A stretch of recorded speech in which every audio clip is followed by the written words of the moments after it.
Hello and welcome to Property Question Time. I'm Stephen Galpin and this is the show where you can have your property related questions answered by our team of experts. And today we've got two well-known industry experts, David Galman, Director of Galliard Homes, in fact London's now largest private developers, I believe. That's what they tell me. Good, welcome to you David, good to have you back. And John Reynolds, property developer, investor and founder of Titan Property Developments. Welcome to you. Thank you. Good. Well, good to see you. Hope you've had safe journeys in. I think, David, yours was a bit traumatic this morning, wasn't it? But Yet another puncture. I must have upset my neighbour. I'm sure that's what it is. I think you just didn't want to come. Anyway, we're not going to let you off. All right, well, we'll get straight on with the questioning. And David, you're going first. Do the panel think that the government's policy of discouraging what they call accidental landlords, i.e. the small buy-to-let investor, will cause shortages in the rental market supply chain as many of these landlords are selling up? And I know your company, you've built a tremendous following of, such investors, haven't you? In fact, So over the years, we've specialised to an extent in selling to the buy-to-let investor. Probably at the beginning, it was almost by accident. But it's happened and it's grown, and there are a number of investors that own properties that they bought through us that have expanded their portfolio over the years. And it's frustrating that those buyers are no longer in the market because it doesn't pay to become a landlord of an individual property, one or two properties here and there. No. I mean, I suppose where the difficulty comes is, with one buy-to-let property, you can, although you can't put a residential property into a pension fund, that one residential property or two can turn into your pension, can't it? It can be your pension. That's what people have been doing over the past 25, 30 years. They saw that was the best way to create a pension for themselves. Yeah. But that doesn't seem to be the case anymore, even though rents are rising dramatically everywhere. But the government have decided that far too many landlords were what they were called rogue landlords, not looking after their properties, letting poor properties out. And I don't think that's the case in as big a way as they believe. So they've gone for the American PRS system. Suited us. We've done a couple of developments with forward funds where we've sold the entire scheme to these big American investment funds that then let them out. But I don't think there's enough of it to go around. And why damage the individual? Why stop people's aspirations? But David, you talk about these rogue landlords. From what I'm seeing in the press, it's not the private landlords that are the rogue landlords. It's the government-backed, local authority-backed landlords that are causing the trouble. Local authorities and housing associations appear to be the ones that perhaps don't look after their properties as well. I think a private landlord that's got 2 or 3 properties, he's not going to let someone live in squalor because guess what? He won't get the rent paid. Then he's got a tenant that's there that he can't get out, and it's just self-perpetuating. Yeah. So I think it's again another example of the government using a sledgehammer to crack a very small nut. Well, I also think the whole system of sort of local authority letting has gone wrong. I mean, it used to be, when I was a kid, it was very simple. You could have a council house or you go and bought your own house. I mean, that was the choice. It was very easy. But now you've got sort of housing associations interjecting in the middle, haven't you? But even they, as far as I understand it, their tenants are dictated by the local authority, aren't they? Well, there's a list that they have to choose from, and it goes from there. And then when that list is exhausted, there's a further list and so on from there. So it seems to be a layer of bureaucracy that's been put in the middle. Do we blame Maggie for selling all the council housing? Maybe, but maybe they should have sold it, then used that money to reinvest to build more. And just create that chain. They stopped building. Yeah, well, and they stopped them using the money, didn't they? And on top of which, I mean, I just think that if you look at the stats, I think, I can't remember what the exact figure was, but it was something like 70% of the homes that Margaret Thatcher insisted were sold, the council, they've ended up now with being owned by buy-to-let landlords. Not the people that were living in them. Well, I think that's probably the nature of capitalism at the end of the day. People were going to jump on that bandwagon and try and buy them. But there must have been a better way of making that a continuous target. Sell the first lot, build another lot. But do you trust the government or local authorities to engage with a contractor and not be ripped off by that contractor when building? I'm not we sure. find it hard enough to build stuff at the right kind of price, don't we? So I'm not sure I trust the government to engage with very much at all at the moment, or at least consistently so. Totally John, what do you agree with think? Yeah, come on. I think English people love property. So I think to try and remove the private buy-to-let investor isn't really the way to go. I think there's some brilliant build-to-rent schemes that have breakout spaces and open space for communal, so that they're done really well, but there's room for both. Yeah. I mean, it just seems to me that the opportunities are immense, but the government just doesn't seem to grasp them. I mean, for example, if you had a tax regime where perhaps an institutional investor took or had built, specifically had built 2 or 3 big blocks of rental property, and then provided they kept them for say 5 years, 7 years or something like that, were allowed to sell them, and if they then reinvested in the same thing again, would be given almost total tax relief. I mean, I think that would be amazing, wouldn't it? And it sounds like a sensible potential solution, but then you've put sensible and logic in the same space as the government. It doesn't work. It doesn't work. Vote for you for PM. Yeah. Sorry, I said that the other day. That's got a different subject, but anyway, quite flattered. David, just finally on this point, again, your company sells internationally and you have a big following abroad, I know. Are you finding a changing attitude from overseas investors? So they are still there, but they are now on the case of bargain hunting. They can see what's potentially happening here, so they're looking to see if there's any bargains out there. Obviously, they've got the exchange rate in their favour, so they might be 10, 15, 20% better off when they're purchasing.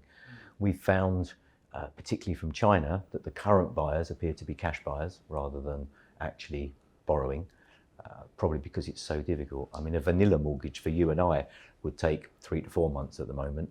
A mortgage for a Chinese national is probably 6 to 9. Yeah. We don't have that patience. And they're not encouraged to make overseas investments, are they? Far from it. Okay. All right, David, thank you very much indeed for that. So, John, welcome to Question Time. So your first question is, do the panel think that the redistribution of property types in ailing high streets is the answer to saving them? In other words, are residential properties practical in such environments with limited parking and little or no green areas? If not, how would the panel maintain interest in high streets and avoid lines of empty shops? It's a great question, very, very relevant. The key there is redistribution. I think we've got high streets that have got voids, they've got empty shops that create a kind of lack of vibe and atmosphere. So I think if you can centralise and actually bring retail into the hub and have the cafe culture, restaurants and cafes where people want to be social, particularly on the back of COVID. Yeah. People want to be sociable and interact.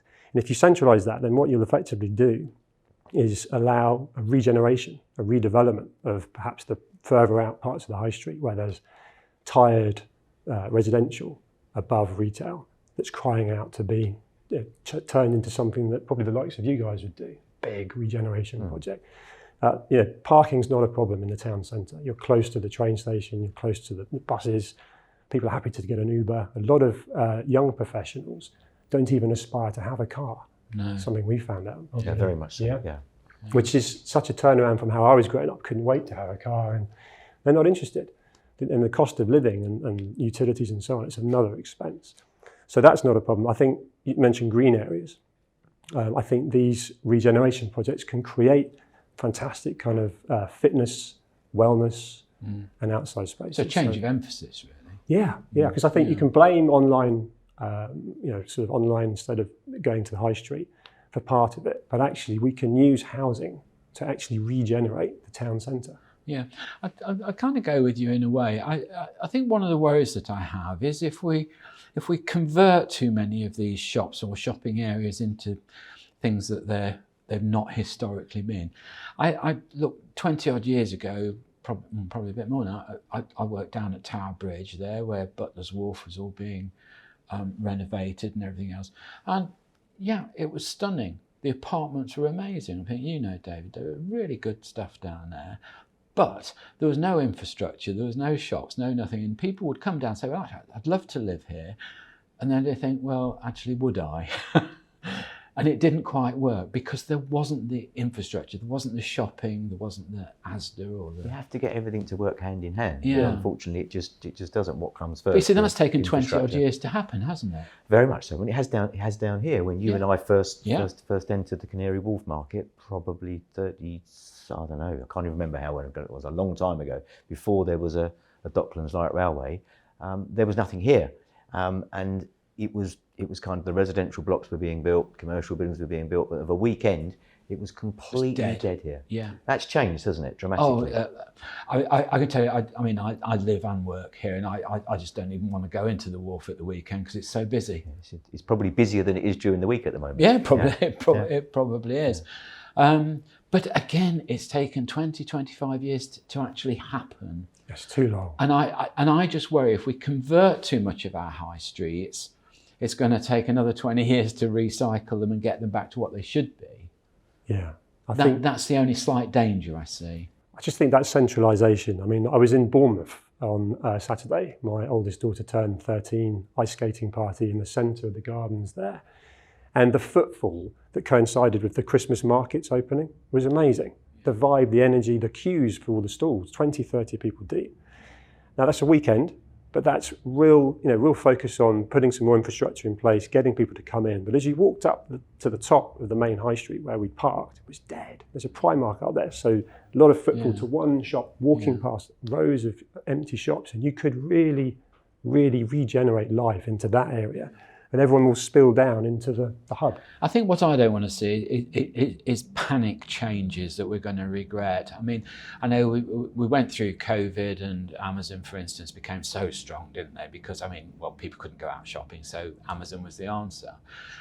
Now you see a reduction in Amazon's share price.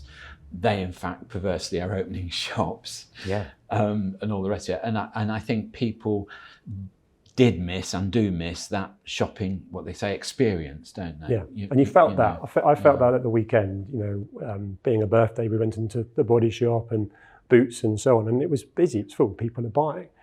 The convenience, and I'm guilty of it, of buying online is fantastic. Sitting here now, I need something for tomorrow, I just literally go online and it's brilliant. But there's still a place for the high street. Yeah.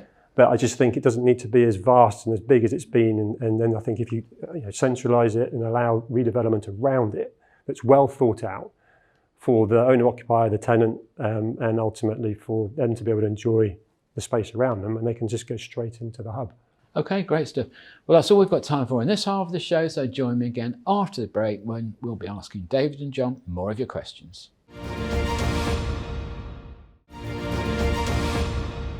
Hello and welcome back to part 2 of Property Question Time. I'm Stephen Galpin and I'm with David Galman and John Reynolds. Welcome back, guys. David, are developers finding it easier since the proposed relaxation of council-imposed 106 agreements? Well, it says here came into place. It's not quite happened yet, has it? But do the panel think that this change will in fact speed up and make more realistic the provision of more homes throughout the UK? Further, will it have a welcome effect on prices? Now, I should explain to our viewers that in the past, we've had 2 kinds of taxes from local authority. You tell me if I'm saying it wrong, David, but we have a 106 agreement, which is what developers do to contribute to the local community in a way as almost a tax on the development. And then we have the community infrastructure levy, which is supposed to be from a sort of menu list, isn't it, I think, of things that the council want. And where we've had trouble in the past is where developers have ended up paying both. They shouldn't do, really. And I think Gove and the housing minister at the time, Generic, wanted to simplify this, make it easier. I think, David, we've all experienced sometimes the local authorities can't really think at what they want your money for. So they think at the most ridiculous things, sculptures, water, fat, all sorts of useless rubbish, just to take your money just because they can. Yep. And of course it does have an impact on property prices. And, I'm very keen to make sure young people can afford homes. And I'm not sure that's the most conducive way of doing that. I think in an ideal world, a very simplified payment system, very simplified Section 106, stroke seal, stroke this levy and that levy would be very helpful and very welcome. I just don't see it happening. I mean, they've suggested that they're going to introduce it, but nothing's really happened yet. We won't get onto the thorny subject of planning because that's for another day, but planning is so difficult anyway, and so time consuming that it makes it just very, very difficult at the moment. And I'm not asking people to cry for the developer, but it's very difficult for the developer to actually come out and build what they want to build. So anything that simplifies it would be welcome, but I'm not sure they've done that yet. No, I mean, it's a fact, isn't it, David, that people have this perception of developers as being ultra rich people who can stand anything. But the reality of property development is that it takes you probably anything from 2 to 3 years to bring your development project from birth to completion. You end up with nearly all. Sorry, my face went funny there because you said 2 to 3 years. I was thinking you might say 7 to 10 years because that's the reality of anything of any size. That's only if your land banks. Come on. Yeah, it depends on the development. Yeah, but you know, and then you end up with all your profit in your last 10 apartments, which is at the end of your 3 years, 5 years, or whatever it is. When these impositions like 106 agreements come in, they're often in part have to be paid front end. Yep. I suppose because the councils don't trust that they're going to get the money. So that's that. It's not a happy story. And those impositions are not things that are going to be paid by the developer. They're simply going to be passed on to the prices that you pay at the end of the day, aren't they? Well, they will be. But of course, then you've got the problem of, are they going to value at that price you've sold them at anyway? Yeah. So have you got that issue coming down the line? Successive governments have wanted to, I'm not sure if penalise is the correct word, but they've wanted to make the private developer responsible for virtually everything. So we have to build the social housing, we have to find the housing association that we're going to sell it to, we have to make a payment for community local authorities, and we have to make the Section 106 payment. It's just become very, very difficult. I think if you sat the three of us in a room without the cameras rolling for a couple of hours, and one of us said, actually, I want to be a property developer next year, you might walk away saying, maybe I'll wait a bit, because it's just very, very difficult at the moment. Had that chat internally ourselves. And I think, you know, there's initiatives being talked about like carbon neutral, for example. It's a great idea, great initiative, but it needs to, you know, it can't all come the developer's way. Otherwise, we're paying for the solar panels and the heat source pumps and so on, where actually Section 106 was brought in for a reason that's potentially a bit out of date now, and they've met a lot of infrastructure needs in certain boroughs, and then they could actually adjust, you know, because otherwise it's all coming from. Well, I think it's 2 or 3 things there. I mean, there seems to me, I mean, it's a long time since I was directly involved, but it seems to me there's very little consistency nationwide. You know, every local authority's got a different attitude. I mean, all you have to do is look at permitted development on that one. I mean, some will go for it, some will do everything they can to stop it. Totally.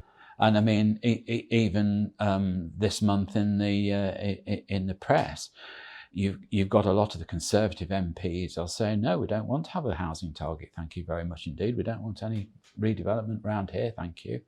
I mean, you've got such conflicting views, both in government and local authority. I just don't know how you guys make any plans for the future. I think I've said it before and we'll say it again. Why don't they get industry experts? Why don't they get leading stalwarts in to actually advise them properly, rather than, what did we say? There's 14 ministers in the last 10 years. 14 I mean, in the ridiculous. last 10, I think it is. Ridiculous. I mean, the average tenure for a housing minister is 10 to 11 months. I mean, how are you going to have consistent? It's impossible. Impossible. It is really frustrating. I mean, John, I don't want to sort of put you both in boxes. David's firm tends to do sort of quite big multi-storey office blocks and apartment blocks. You tend to do rather more individual homes, don't you, I think? Yeah. Do you find the same frustrations in that market as David would find? 100%, that's right. I've been nodding all the way through this, and it's the lack of consistency, not trying to repeat what you've said. I've got an in-house architect who is as good as a planning consultant as well, who's a very personable, knowledgeable guy. And we'll be working in a number of different councils, and there's no consistency at all. We've got guidelines that we try and follow, and then it comes down to opinion. And that's probably where, from a PD point of view, the councils hated it, because it was a very clever initiative from central government to try and speed the process up, and to have a guideline that you just follow, which we all loved. Yep. Because finally we could get on with what we want to do. And if that's interpreted as you want to just make lots of money, no, it's you want to do what you do, produce good property in a good location that people are going to want to live in. And the council just seem to constantly be coming up with barriers. Well, there we are. Okay, well, look, John, we're going to move on to your question now, which is, do the panel think that with a nervous market, the days of lenders requiring large deposits for mortgage applicants are over? It does seem that the 95% mortgage is creeping back into the product range of lenders. Do we think this is an ongoing trend? Oh, that's an interesting question. I think if you look at the fact that clearly there was some really toxic, terrible things that happened leading into credit crunch that ultimately were on the back But they weren't our problem, were they? They were No. created in America. Totally, but we had people that were clearly, to use the word they weren't asked any questions. They just could go through a very simple process and get themselves into trouble. Self-certification. Yes. Yeah. We haven't got that now. They want your inside leg for getting a mortgage. And again, you mentioned earlier, 4 or 5 months is quite normal now to get a mortgage. So I think if you're in a position where you're motivated to buy, which is great, that's what we all want, that's what the whole country needs, to keep that kind of thing moving, then that's awesome. And if you get through the stress tests and all the questions to be able to qualify for a mortgage, then in theory you could argue a low deposit is a great way to get into the property market. That's a positive. Whereas I think just you can't compare to previous where people were just coming in and there are people that were just getting a mortgage far too easily. But it could all be controlled, couldn't it? I mean, I think David will like what I'm going to say now. I mean, for me, I would say, okay, as part of your brief when producing a new development, when you at planning stage, one thing or other, what you've got to do as a developer, you've got to prove that you've got funding, retail funding for all those apartments in that thing. So it's a matter of people hitting a set criteria to be able to buy. Prove there are mortgages down the line. Yeah. Of course it would be great. Now, that would be really good. It would make the lenders, put up rather than, just run away every time you ask. I mean, I seem to have spent my life arguing with valuers and lenders about, what percentage they'll lend in a block, what the valuations will be.